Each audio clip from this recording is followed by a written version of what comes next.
when the reaction is anger towards shutting down the fraud versus anger Right. towards discovering it, that's like a telltale sign. It looks like this Judge James Boasburg, who is opposing President Trump getting these gang members and killers out of our country. It looks like his wife has been receiving USAID money for an NGO that does abortions. And the daughter also works for an NGO that receives millions of dollars from USAID, specifically to fight to keep illegal immigrants in the United States of America. Any conflict of interest where your wife and daughter are making, nice salaries off of the American people doing the thing that you just ruled on? Yeah, total conflict, obviously.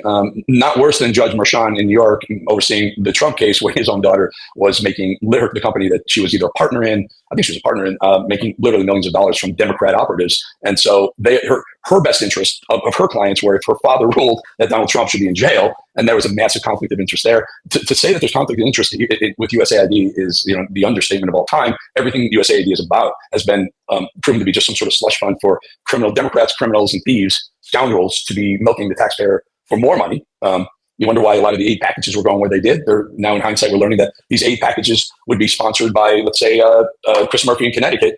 A couple $100 million would go to Ukraine or wherever, even through USAID. And then all this business activity in his district would be given back in the form of either straight up financing of companies in Chris Murphy's state or district. And it's a payback. It's a Ponzi scheme, not necessarily a Ponzi scheme, but certainly a quid pro quo, which is illegal, especially quid pro quo when it comes to taxpayer money. So nothing shocks me. I'm glad someone uncovered that. But this is how dumb criminals are, and these people are criminal.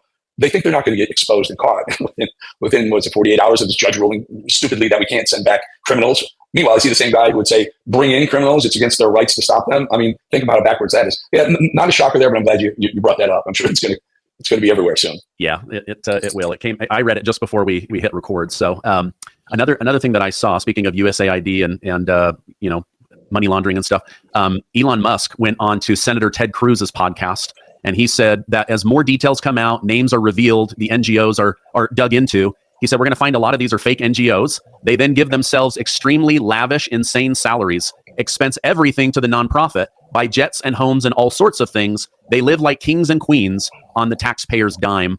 I'm kind of looking forward to seeing some of these names. Hopefully they're not held up as long as the Jeffrey Epstein file. But I would like to know, who are the people that have been getting these multi-6-figure, 7-figure salaries, living high on the hog off of my money and your money and our viewers' money? Your thoughts on his comments to Ted Cruz? No, it's fantastic. And that's why Doge is still here. They got some massive pushback. It's probably a pretty good indication of who is corrupt and who's been on the take.